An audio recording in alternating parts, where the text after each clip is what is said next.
Dear students, good morning. Dear students, हम आप लोगों के लिए आज हिंदी विषय में हिंदी के श्रेष्ठ लेखक जाबिर हुसैन द्वारा लिखित सांवले सपनों की यादें नामक चैप्टर पढ़ाएंगे। इस चैप्टर में जाबिर हुसैन ने एक पक्षी वैज्ञानिक जिसका नाम है सालिम अली, सालिम अली के चरित्र पर इसमें प्रकाश डाला है। सालिम अली एक पक्षी वैज्ञानिक थे जो पक्षियों की बहुत अधिक सेवा करते थे। उनके विषय में वे बहुत अधिक जानने का प्रयास करते थे। पक्षियों का सहयोग करना, पक्षियों के बारे में अधिक से अधिक जानना सालिम अली की विशेषता थी। सालिम अली ने अपने जीवन में किस तरह से पक्षियों को एक अपने जीवन में स्थान दिया था, उसी का वर्णन जाबिर हुसैन ने किया है। जाबिर हुसैन के विषय में मैंने आपको पहले ही पढ़ा दिया था कि जाबिर हुसैन एक हिंदी के श्रेष्ठ लेखक माने जाते हैं। जाबिर हुसैन ने अपने जीवन में अनेक प्रकार की रचनाओं का वर्णन किया था। जाबिर हुसैन का जीवन केवल लेखन साहित्य में ही नहीं था, बल्कि राजनीति साहित्य में भी था। राजनीति से भी बहुत अधिक उन्हें लगाव था और इसी कारण से उन्होंने बिहार में विधान परिषद में सभापति के पद पर भी कार्य किया था। इन सब के विषय में मैंने आपको अच्छी तरह से पढ़ा दिया था। मैंने आपको इस चैप्टर में कुछ पढ़ा भी दिया था और जो पढ़ाने को शेष रह गया है उसे मैं पढ़ाता हूँ, आप ध्यान से सुनिए।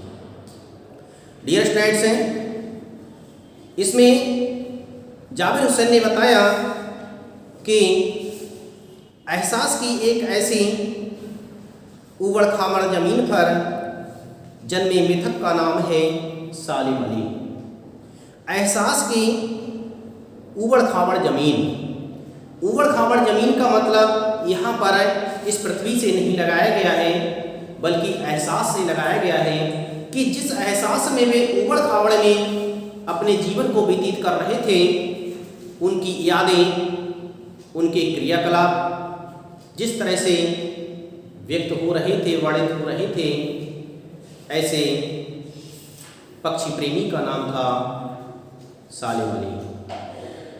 पता नहीं इतिहास में कब कृष्ण ने वृंदावन में रासलीला रची थी और शोक गोपियों को अपनी शरारतों का निशाना बनाया था। लेखक कहता है कि ये इतिहास की बात है। ये इतिहास में वर्णित किया गया है कि भगवान श्री कृष्ण ने वृंदावन में बांसुरी को बजाया था और बांसुरी को बजाते हुए उन्होंने गोपियों के लिए अपनी ओर आकर्षित किया था। यही कारण था कि जब भगवान श्री कृष्ण मथुरा के लिए गए थे और काफ़ी समय बाद वापस न लौटने के कारण गोपियाँ उनके प्रेम में पूरी तरह से वशीभूत थीं। यह सब इतिहास की घटनाएं हैं। लेखक कहता है कि ये कब हुआ था, ये इतिहास में वर्णित है और भगवान श्री कृष्ण ने अपनी मुरली के द्वारा शोक गोपियाँ, जो शोक शब्द का वर्णन किया गया है, शोक शब्द का अर्थ होता है चंचल। चंचल उसे कहते हैं कि जिसका मन चलायमान होता है, जिसका मन चंचल रहता है वो चंचल कहलाता है और जिसका मन स्थिर रहता है वह स्थिर मन माना कहलाता है। और स्थिर मन किसका हो जाता है? स्थिर मन जो साधु संत लोग होते हैं उनका मन स्थिर हो जाता है। वो सांसारिक माया मोह को त्याग देते हैं और अपनी इंद्रियों पर विजय प्राप्त कर लेते हैं। हमारी इंद्रियां चलायमान होती हैं और इन्हीं इंद्रियों के कारण ही हमें लगता है कि कभी ऐसा कर लें, कभी ये कर लें। ये इंद्रियां ही हमारे लिए चलाती रहती हैं। तो ऐसे चंचल गोपियों के मन के लिए भगवान श्री कृष्ण ने अपनी बांसुरी के द्वारा अपनी ओर आकर्षित किया था। लेखक कहता है कि ये इतिहास की घटना है, कब हुआ था ये इतिहास में लिखा हुआ है। कब माखन भरे भाड़े घोड़े थे। भाड़े समझते हैं किसे कहते हैं? भाड़े कहते हैं बर्तनों के लिए। बर्तनों के लिए भाड़े कहा जाता है। जो बर्तन होते हैं उन्हें हम भाड़ कहते हैं, और यहाँ पर भाड़े शब्द लिखा हुआ है। तो भगवान श्री कृष्ण ने माखन खाया था। इन लीलाओं के बारे में हम अच्छी तरह से परिचित भी हैं। उन्होंने वृंदावन में माखन भी खाया था, और वहाँ पर जो है गोपियों के अनेक बर्तनों के लिए तोड़ा भी था। और दूध छाली से अपने मुंह भरे थे। उन्होंने दूध के द्वारा और छाली के द्वारा अपने मुंह के लिए भरा था। कब वाटिका में छोटे छोटे किंतु घने पेड़ों की छांव में विश्राम किया था। कब उन्होंने वाटिका में, उपवन में, वृंदावन के उपवनों में किस तरह से छाया में बैठ करके विश्राम किया था। कब दिल की धड़कनों को एकदम से तेज करने वाले अंदाज में बंसी बजाई थी। ये सब इतिहास की घटनाएं हैं कि कब भगवान श्री कृष्ण ने ऐसी बंसी के लिए बजाया था जो दिलों की धड़कनों के लिए बढ़ाता था, अपनी ओर आकर्षित करता था। भगवान श्री कृष्ण जब एक स्थान पर बैठ जाते थे और बैठ करके जब बांसुरी को बजाते थे तो मानव जाति ही नहीं बल्कि पशु पक्षी भी उनकी ओर आकर्षित हो जाते थे। तो ये घटनाएं एक इतिहास की घटनाएं मानी जाती हैं। और पता नहीं कब वृंदावन की पूरी दुनिया संगीतमय हो गई थी। लेखक कहता है कि ये भी इतिहास की घटनाएं हैं कि कब भगवान श्री कृष्ण ने अपनी बांसुरी के द्वारा समस्त जो वृंदावन था उस वृंदावन की पूरी दुनिया के लिए, पूरे माहौल के लिए एक संगीतमय कर दिया था।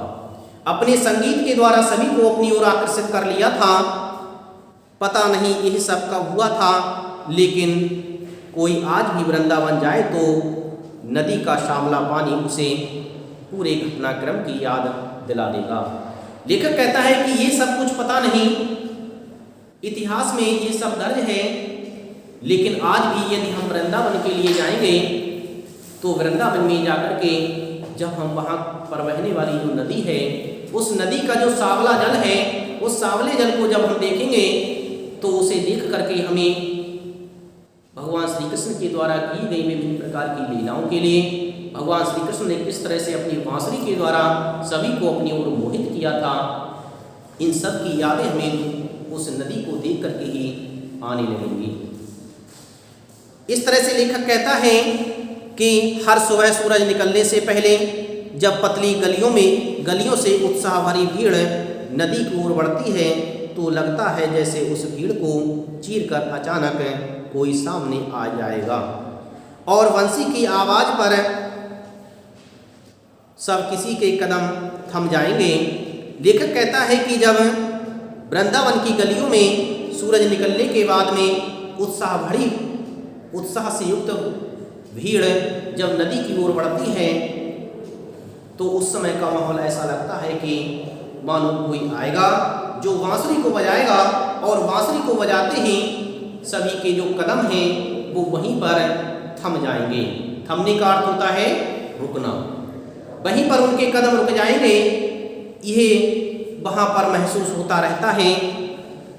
हर शाम सूरज ढलने से पहले जब वाटिका का माली सैलानियों को हिदायत देगा तो लगता है जैसे बस कुछ ही क्षणों में वो कहीं से आ टपकेगा और संगीत का जादू वाटिका में भरे पूरे माहौल पर छा जाएगा।